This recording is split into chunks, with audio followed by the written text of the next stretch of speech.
Pues, como era de esperarse, amigos y amigas, la derecha, la derecha representada políticamente por el PRI, por el PAN y por el Movimiento Ciudadano, más los comentócratas, algunos sectores conservadores de nuestro país, algunos medios convencionales, algunas plataformas digitales se están lanzando severamente en contra de la presidenta Claudia Sheinbaum, en contra de la Cuarta Transformación, y están creando o tratando de crear un clima de crispación en contra del gobierno. Todo esto, como dije, ya quien está detrás, estos partidos políticos, que de una manera verdaderamente súper lamentable, que como auténticas aves de rapiña, estén viendo qué le arrancan a un cuerpo inerte para llegar a sus apetitos deleznables que tienen. El PRI, el PAN, el Movimiento Ciudadano, esos sectores conservadores cuyos representantes son, por ejemplo, Claudio X González, por mencionar algunos de los empresarios, Ricardo Salinas Pliego, a quien sigo sin reconocerlo como empresario, toda esta ola de corruptos que se enriquecieron a través de los sucesivos gobiernos piranistas, son los que están exacerbando los ánimos y, como dije, tratando de crear un clima de crispación en donde ellos salgan beneficiados, ellos y sus espurios intereses.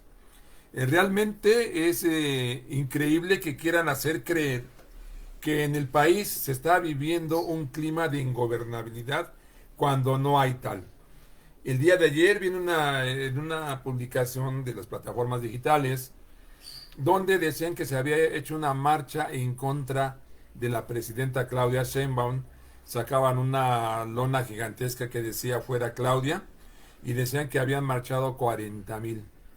Cuando este hecho sale publicado en la jornada, y ahorita vamos a leer un extracto, parece que fueron 3,000, que se entiende, porque siempre será lamentable la muerte de una persona, y más si tenía cierta ascendencia con sus coterráneos, como lo es el edil asesinado el sábado, Carlos Manso Rodríguez.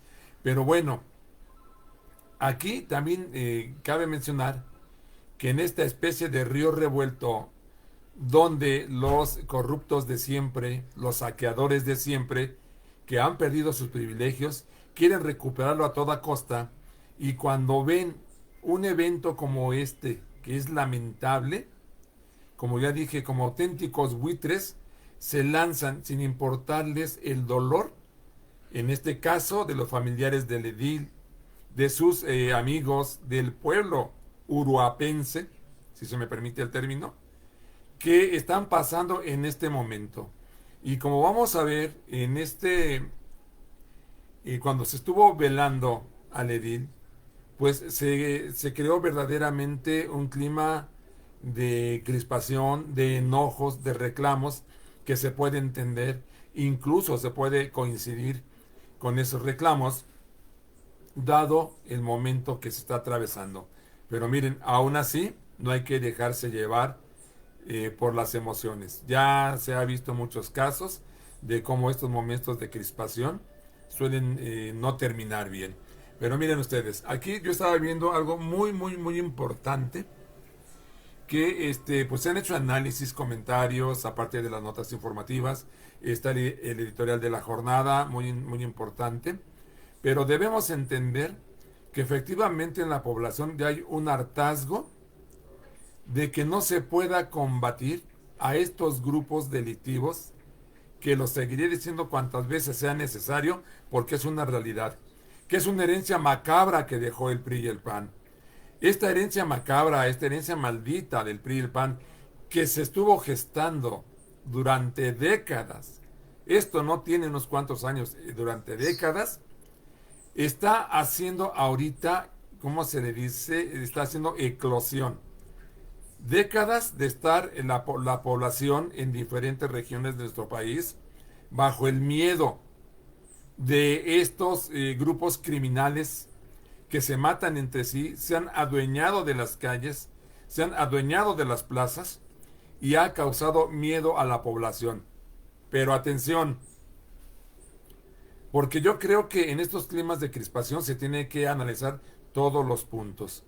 ¿Recuerdan ustedes que han salido notas que en determinadas regiones de nuestro país, en ciertas poblaciones, los lugareños, los pobladores de esas provincias, de esos pueblos, han acudido a eventos organizados por los grupos delictivos y han participado de lo que ellos les dan como despensas y juguetes?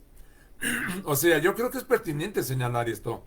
Y esto no va enfocado a quitarle la importancia y el justo reclamo de que se le ponga un alto a estos grupos delictivos. Pero sí, claro que hay que mencionarlo.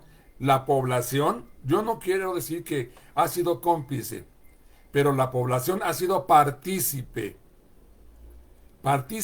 en algunos eventos donde estos grupos, por decirlo así, se han abierto a la sociedad, al pueblo, y los han convocado a eventos donde le reparten despensas, donde le reparten juguetes y otro tipo de bienes, queriéndose congraciar estos grupos delictivos con la población. Y no han sido, ¿cómo decir? En una sola región estos hechos, estos eventos. Han sido en 2 o 3 lugares de nuestra república, cuando menos, donde se han hecho notar, porque han sacado incluso mantas del pueblo apoyando y defendiendo a grupos delictivos. Entonces, sopesemos todo. No ahorita, como ya lo dije, digo, ya hasta quisiera decirlo, lo doloroso de este suceso acaecido el sábado pasado, que culminó en privar de la vida al presidente municipal de Uruapan. O sea, por más que se pueda entender esto y se justifique la crispación, no podemos jalarnos nada más hacia un ángulo de lo que está pasando. Y repito, yo con esto no quiero hacer responsable a la población de que tienen que ver en el crecimiento de estos grupos. Por supuesto que no. Pero sí han consentido a estos grupos y también lo repito, también los han defendido. Ha habido poblaciones que incluso se han enfrentado en contra de los cuerpos policíacos o de las fuerzas militares para defender a estos grupos. Ha sido muy esporádico 1 o 2 casos, de los cuales en meses anteriores nos hemos enterado a través de las notas informativas, y decir cuantas veces sea necesario que esta ola de criminalidad no se puede acabar, como dije en la videoemisión de ayer, no se puede acabar ni siquiera en 20 años. Está bastante arraigada en la población, no en la población, bastante arraigada en las regiones de nuestro país. Eso también mencionando que ha habido funcionarios, sobre todo municipales, que han hecho acuerdos con esos grupos delictivos y ha desaparecido esa línea entre lo que es un grupo criminal y lo que son los gobiernos o incluso los cuerpos de seguridad encargados de combatir a esa delincuencia con la cual se han asociado. Ha habido por ahí, recuérdese, una presidenta del Movimiento Ciudadano que fue impulsada y se supo precisamente por esos grupos delictivos. No recuerdo si es la misma u otro caso donde se le vio en un evento de estos grupos delictivos. Más bien dicho, se hizo un cateo en un rancho, lo hizo el secretario de Seguridad Pública Federal, Omar García Harfuch, y ahí encontraron a esta presidenta municipal.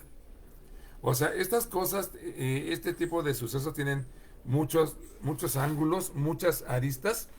Y miren, vamos a leer una parte de lo que dice la editorial de la jornada el día de hoy. Uruapan, crimen y campaña.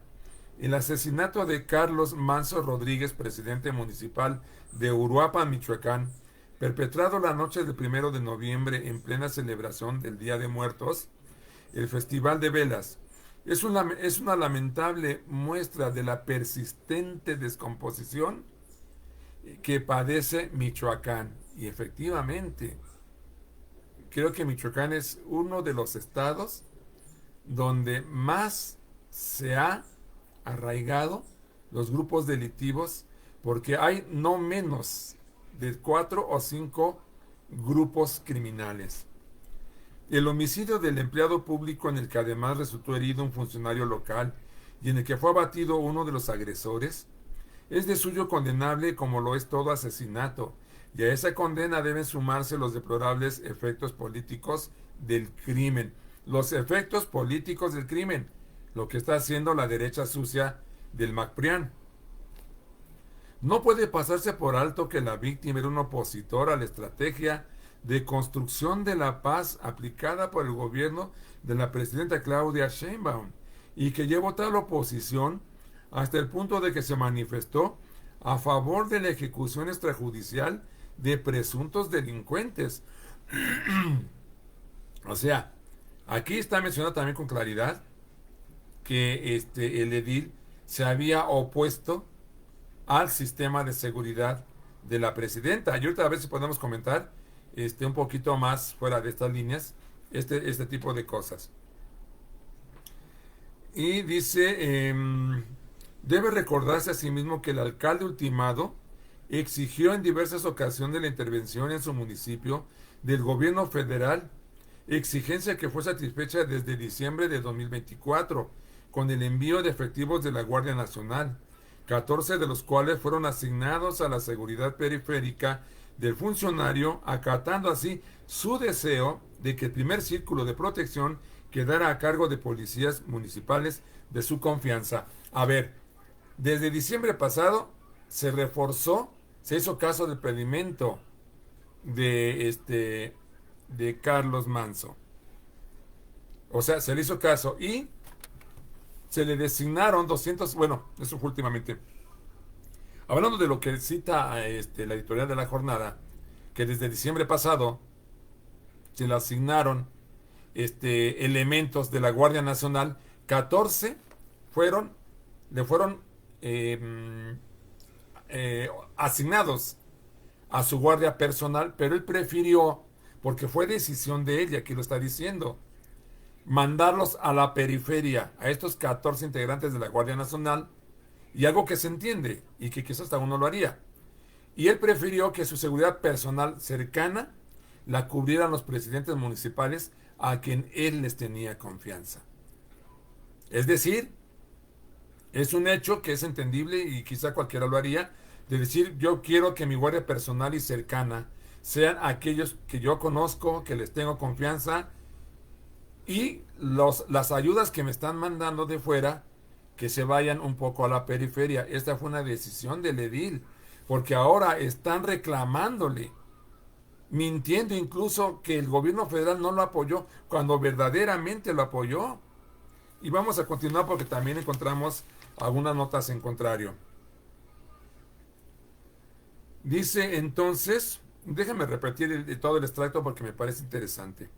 No puede pasarse por alto que la víctima era un opositor a la estrategia de construcción de la paz aplicada por el gobierno de la presidenta Claudia Sheinbaum, y que llevó tal oposición hasta el punto de que se manifestó a favor de la ejecución extrajudicial de presuntos delincuentes.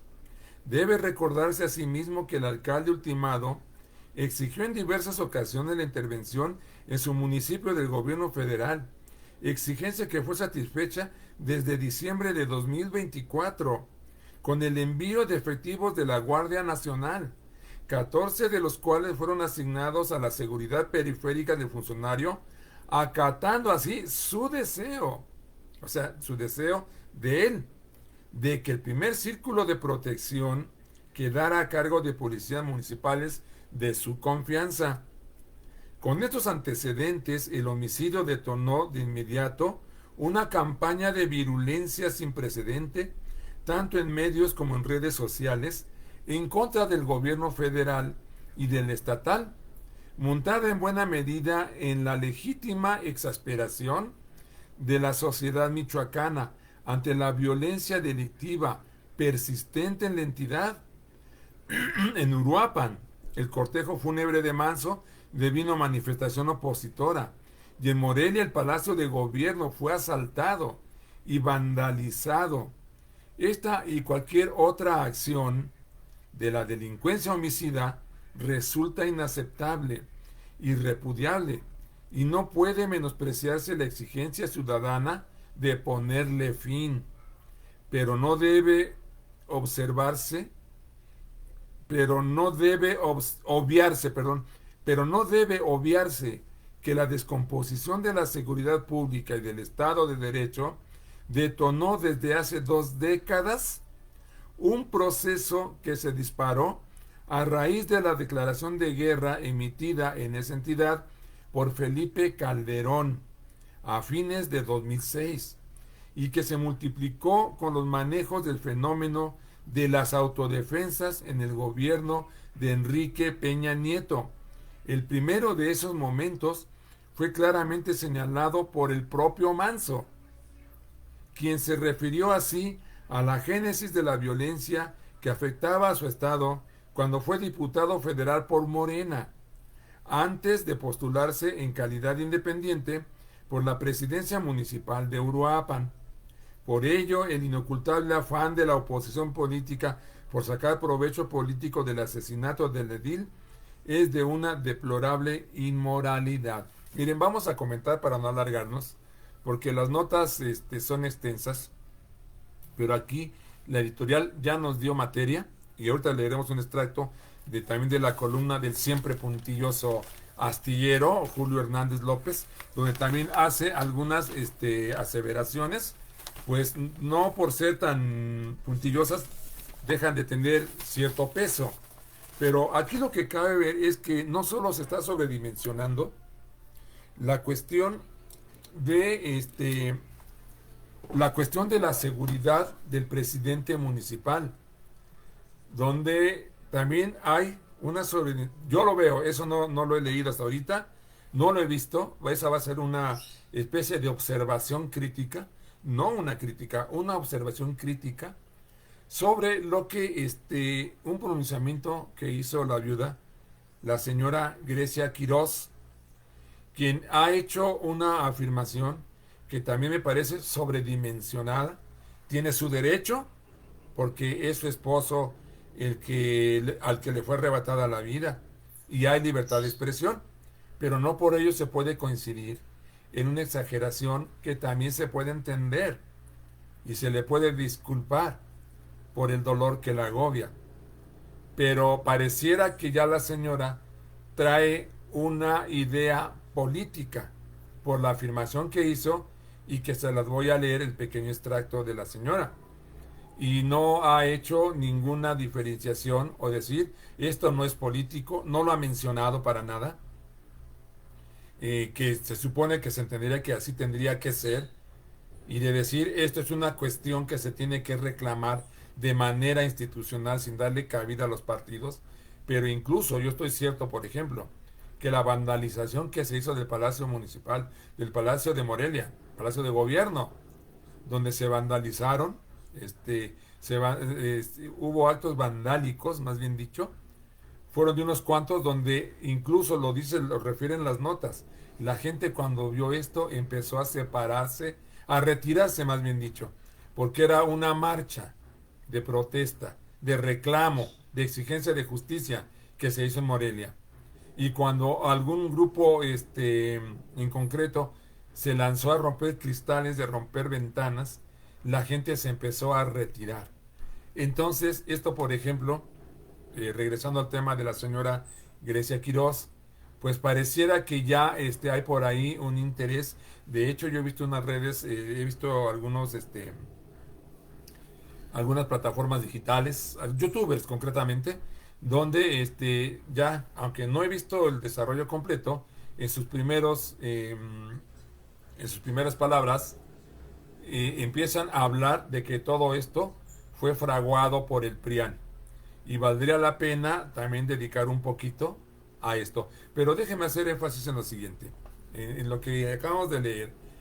No puede obviarse, como dice la jornada, que el presidente municipal fallecido, ultimado, asesinado, era una persona que, si bien es algo que yo hasta cierto punto admiro y a veces apoyo, el que haya tenido esa fuerza de carácter de decir las cosas como son, poniendo en riesgo su vida, que finalmente la perdió, que también son actos en cierto punto admirables, pero también viene el acompañante de la temeridad. O sea, el ser temerario, que es algo parecido a una especie de insensatez, que yo en la videoversión pasada así lo titulé, jalarle la cola al tigre. O sea, realmente no podemos nosotros tampoco con esto dar una idea equivocada de que lo responsabilicemos. Claro que no, pero sí llama la atención de que ese ánimo, que es digno de admirarse, de querer acabar con la violencia, de estar harto, él como gobernante, vivir en seguridad de sus paisanos, de sus gobernados, es entendible y hasta loable que haya tenido esos arranques de enfrentarlos.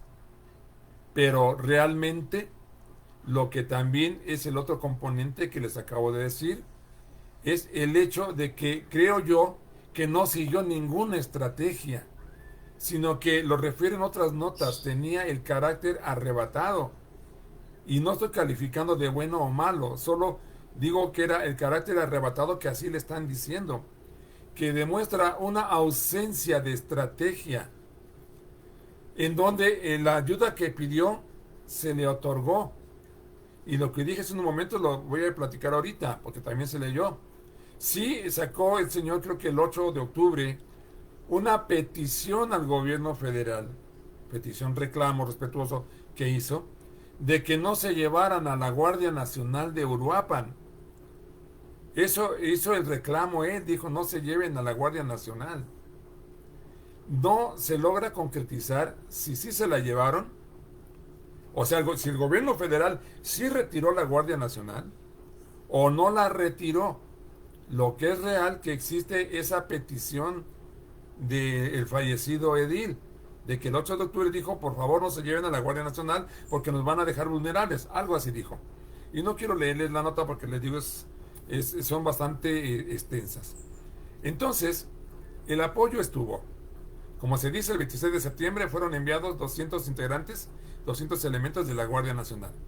Y por decisión del edil, él dijo, yo solo voy a destinar 14 a mi cuidado, pero van a estar en las orillas.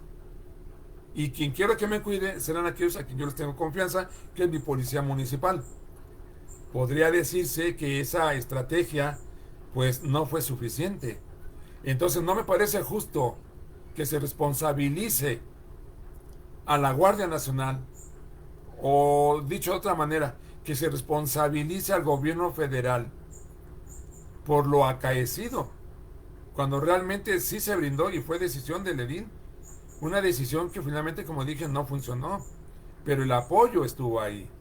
Ahora, déjenme buscar las palabras que dice la señora, porque yo quiero, ante todo, pues sí, sustentar la opinión que estoy dando, donde digo que también parece que la señora está sobredimensionando una situación que, lo diré cuantas veces sea necesario, no deja de ser lamentable, pero pues en esas ocasiones también suele uno dejarse llevar por las emociones, y en esa situación es cuando se cometen a veces algunos excesos.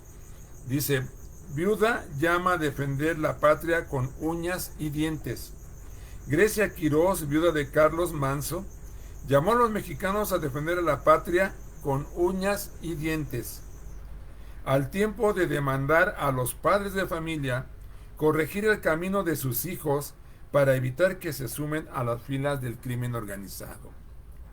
Ante el féretro de su esposo, en la plaza principal de Uruapan, advirtió que Manso hubiera sido el mejor presidente de México, por lo que llamó a los mexicanos a continuar alzando la voz y seguir la lucha del alcalde independiente. Y en comillo lo que dijo la señora: hoy le digo al pueblo de Uruapan que no decaigamos, que nos unamos, que nos levantemos como a él le hubiera gustado, que luchemos, que defendamos a nuestros hijos con uñas y dientes, que defendamos ese Uruapan de antes, que defendamos nuestra patria. Cierro las comillas de lo que dijo. Subrayó que en esos momentos también está sufriendo la madre del sicario abatido por el escolta de su esposo, quien habría sido el autor material del crimen, el sicario abatido. Bueno, ¿por qué digo que hay un sobredimensionamiento? Y como dije antes, yo le veo ya hasta un elemento político, ¿no? Tiene todo el derecho a hacer un llamamiento a defender a la patria. Nótese que habla ya de la patria, ¿no? Como si la patria estuviera inerme, como si la patria estuviera en riesgo. No, no está en riesgo. Por más que es doloroso lo que le pasó a la señora. Y por supuesto que nos unimos a las condolencias que hay que darle. Pero eso tampoco podemos nosotros de dejar de marcar algo que nos llama la atención. El que un gobernante, como fue el caso, tuviera un carácter de enfrentar a esos grupos delictivos por la seguridad de sus conciudadanos, no lo hace en automático el mejor presidente, como dice la señora. ¿No? Y que es un rasgo loable, lo podemos entender. Pero habrá quien diga, pues mira mi hermano, sí, sí es cierto, es bueno hacerlo. Pero no sin una estrategia, como yo, su servidor Silvano Ángeles, lo estoy diciendo. Que yo así noto lo que desencadenó en la pérdida de la vida del Señor. O sea, a veces no basta con tener la sangre caliente como yo le he reconocido que la tengo y algo que yo admiro en los demás. Pero, como también ya se ha dicho, el corazón caliente y la cabeza fría. Entonces, no quiero yo establecer aquí las fallas que pudo haber tenido el Señor, si es que las tuvo.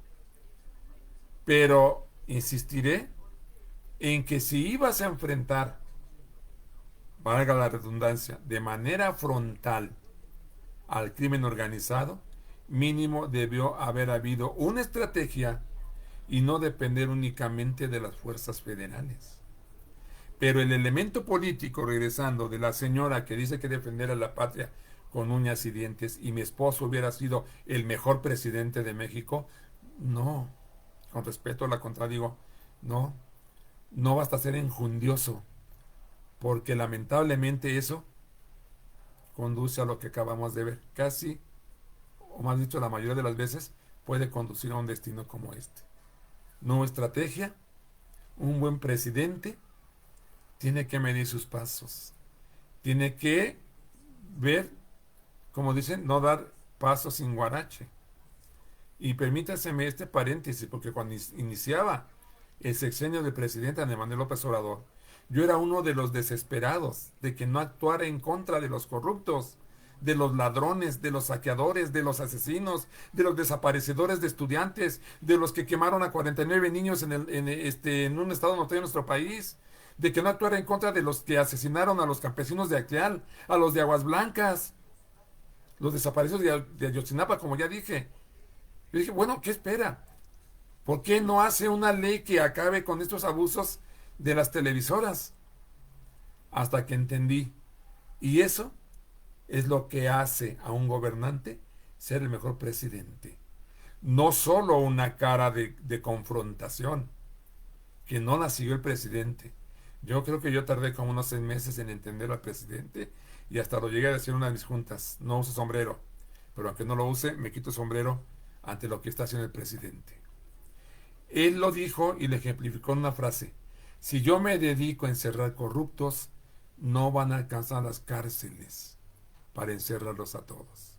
Pero lo que no dijo el presidente, y que yo creo que eso fue el motor, es esto: no voy a perder el tiempo en pelearme en tribunales, que además estaba en manos de ellos, de la derecha corrupta. No voy a perder el tiempo en meterme en tribunales, en alegatos, en demandas, en persecuciones, cuando puedo aprovechar el tiempo y sacar de la postración a millones de mexicanos y mexicanas que están sufriendo los embates del neoliberalismo. Y se dedicó a crear programas, a desnudar toda la corrupción.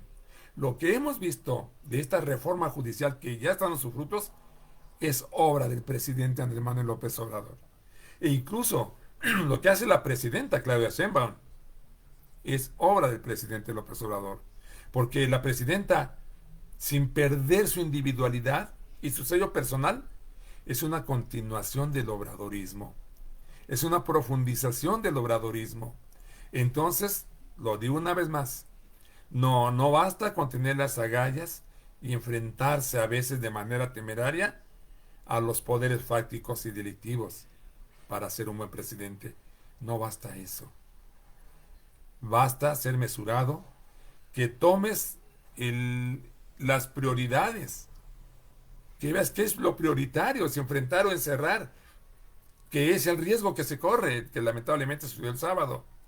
Cuando puedes decir, a ver, vamos a meterle coco. ¿Qué es lo que le conviene al país?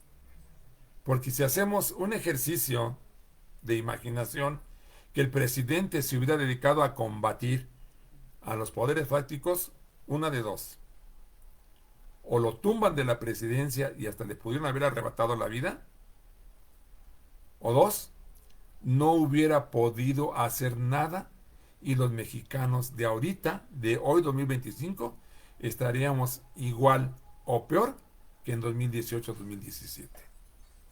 Solo yo veo esas dos posibilidades. Si el presidente hubiera actuado, perdón por decirlo así, como actuó el edil de Uruapan.